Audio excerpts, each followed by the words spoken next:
Hey guys, what's up? All right, all right, all right. It's Double Deuce on the loose again here. Hey, guess what we got? We got a supercharger for the Enjomore V12. Um, I got it apart, kind of laid out here. We're going to go through it inside, and I'm going to show you a thing that I found out about it. So, grab your favorite smoke, beverage, and popcorn, and hang out with Double Deuce today. So, you're going to see it all apart here. The kit comes with your doghouse on the top. It comes with um, a new carburetor. I did measure this. It is a little bit bigger. Um, an intake manifold that you can change out. Um, this one came with a lower pulley for the crankshaft, so you can still run your oil pump and or your water pump and your supercharger. So you want to check that out right here. You just pop that off, change it out. So now the vanes in here they're all aluminum. They're all machined. Um, it has brass timing gears in it here that are key weighed. The main shaft is key weighed on the center itself. So now we lost a bearing. Now these bearings are kind of like on here really hard, but then you pick it up and the bearing falls off. So anyway, I tore it apart and I wanted to see, because I wanted to grease these gears. I wanted to grease them up, make sure the bearings are okay, because we've all had that situation where we do get some faulty bearings. Now the kit also comes with your complete hardware, belt, gaskets, and new bolts for your carburetor to go in. Now they say you can't use the choke with this setup, but from what I've seen, if you eliminate the doghouse or alter it, you should be able to use the choke on it. So as I was checking things out here, one thing I noticed on Johnny Q90's video, this thing had a really cool surge to it. And I mean, that's what superchargers are. That's the, I like that surge. Especially, I mean, our brothers down in Australia down there, when they build those cars with the massive superchargers on them, that surge is what it's all about. And those guys, they're on key with that. So shout out to all my friends down in Australia. Now, one thing that I did see on this thing, I checked the housing out. It does have gaskets on it and everything. And of course you got one vane bigger than the other, It is a 6-hole or a 6 divot on one side and 3 on the male side. And the way it's set up is, it's going to spin pretty good. It spins really nice and free. Now, on the housing itself, I noticed that hole is actually smaller than the one that's on here. And I'm going to measure it real quick here, because this is probably one of the reasons why when Johnny Q90 installed it, it surged really good, it revved okay. Then he removed it and it actually revved higher. Okay? And I think the reason it revved higher was because the stock hole is bigger than the hole in the supercharger. So let's see if we can do this here and come up with a close to real reading. I'm coming up with just like around 1598, so like 16 millimeters is this hole. And if we go to this one,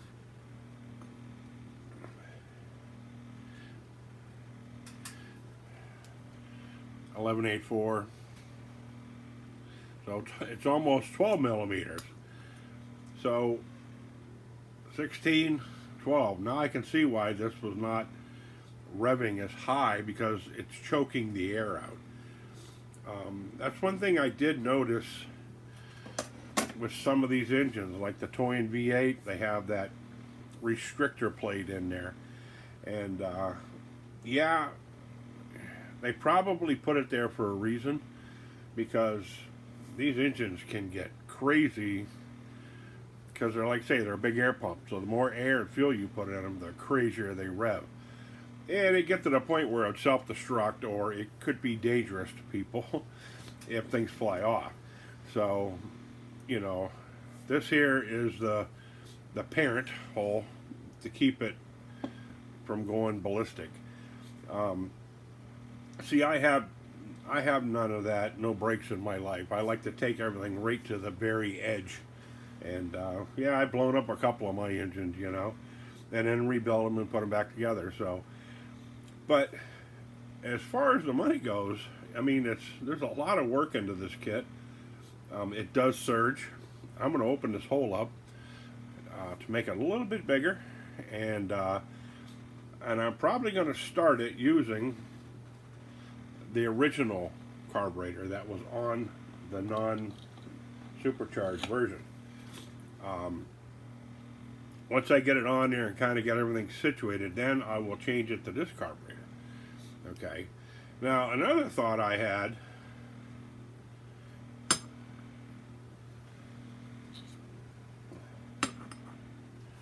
why can't we do two? You know, I'm looking at the case. There's a, you know, couple of simple alterations. One would, you'd have to come up with a plate here and eliminate this flange here. Okay. And it looks like there is enough room to get, you know, certain exact size screws into the top of this, because this is nice and flat. And we could also add just a piece of aluminum on here as a spacer. You know, I mean, I think it would work. Another thought I had was when I stuck the two carbs on there like that, I thought, wow, wouldn't that be cool to have this on the Enjomore V8? But looking at the crankshaft setup on here, I haven't really visited my Enjomore V8 in a while, because it's still in my 55 Chevy build over there, and I'm going to have to take it out pretty soon here and kind of, you know, check things out, you know what I mean, to see if that pulley will fit that. I know the intake would be too long. However, you know, for the price of the kit, it's borderline if you want to start, you know, hacking it up or not. But I'm thinking for experimental stuff, you know, have one of these on the Enjomore V8 would be pretty cool. So anyways, that's my video for today. I'm going to keep messing with this supercharger. And, you know, it's, like I say, the hobby's really come a long way. You see, back in the old days there when, you know, I was first into the hobby, I would have, this here was exotic dreams to have this stuff. And, yeah, some of them are really high maintenance, and some of them run, some of them don't, you know, but on the most part, every single engine that I have got, okay, I've installed in something, okay, except this one. And do they run like a real car? No, they don't.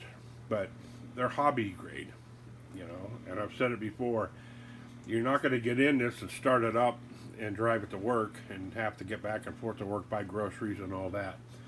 It's a hobby thing, so you're going to spend time on it.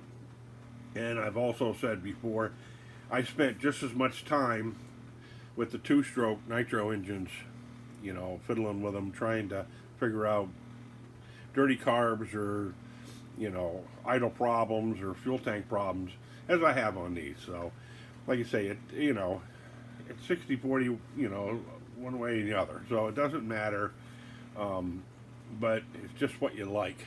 So if if you're into exotic stuff and you can't leave well enough alone like me, and you'd like to say, wow, I wonder what two carbs would do on this, you know, um, that's where you have to, just kind of go for it and open up your mind. So, but anyways, I did a short video, what it looks like inside last night, and I didn't post it because I got industrious today when I got up, and it was snowing again. So I said, you know what, I'm gonna retrofit the supercharger. So this thing is actually made to fit the newer one, but the simple mod I did to put it on the old one.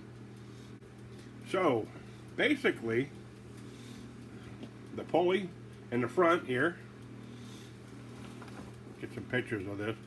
There's just an E-clip on here with a little keyway.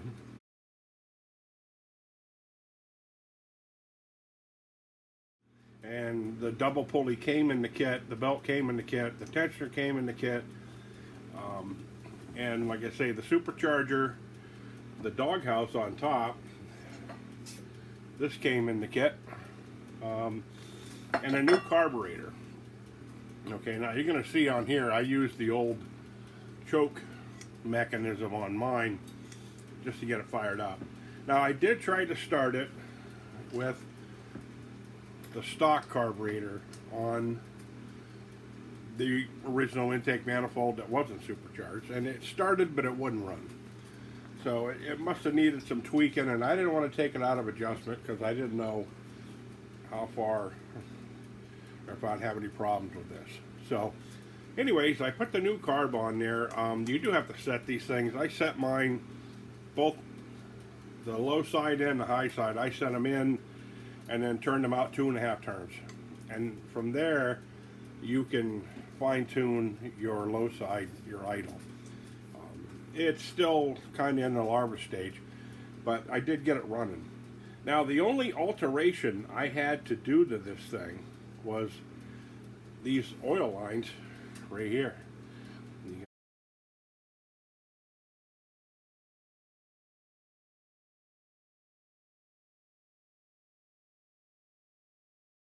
I just had to take my little belt file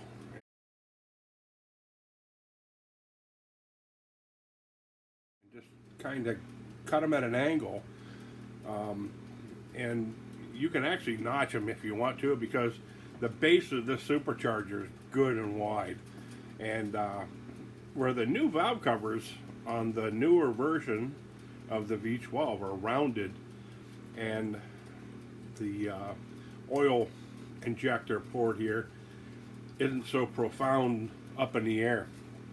But other than that, like I say, I didn't mess with the hole that I talked about, drilling that out or nothing. And I did kind of set the carbs, both carbs up there, like sideways, to have a dual carb on this thing.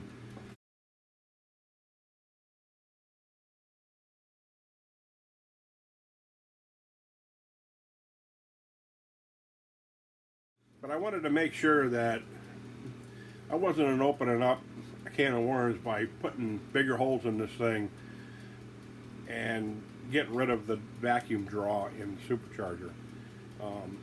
I'm still going to experiment with that, but other than that, I got a running video of, when I finally did get it running. It was hard to keep running at first. For one, this engine is brand new. It's only been started one time, so it hasn't even been broken in yet. So I was still messing with the carb settings and all that, and you got to kind of choke it, and but after a while, when it warmed up, it'd start right up. So I think these engines don't run that great until they're warmed up. When they're warmed up, they run okay. You know what I mean? So you can actually do your fine tuning. It's more forgiving. It's not going to keep stalling on you. And so I checked my clutch setup that I had back here. I'm going to have to tighten those springs up just a little bit because I can hold it, and when you start revving it, you can feel it starting to grab and it comes out of your hand too soon. So I want to keep them shoes in just a little bit. But the Supercharger is awesome. I mean, like I say, I did get it running. I got the short video of it sitting there idling, and you're going to see when I open this thing up, it stumbles off at first, okay? But man, when it takes the fuel, this whole engine just shudders and blows the exhaust out. It blew the mufflers off. I mean, the boost that this thing is putting in this engine, it's pretty impressive. It's pretty impressive. I was really surprised, you know, when when you're revving an engine up and you feel that thing just kind of go into, you know, off the charts when it's dialed in with the boost and everything else. So I think some more carb setting playing with, and then I'm gonna, like I say, go from there. But I'm gonna take it back off and kind of clean up around where I had used that finger file in there. You know, I bought one of those battery operated ones because I used to use them at work all the time, but they were air. So I'm going battery everything now, so I can tinker indoors and outdoors too, you know, in the summertime. So, but like I say, I hope you enjoy the video. Like, share, subscribe if you want. Any questions, comments, put them in there. I'm still trying to catch up on some of the other questions that I got the last day or so, because I've been, you know, had my head into this thing, and it was, when I get into the zone, it's hard to come out. So, all right, guys, loved all, and I'll catch you later. Adios.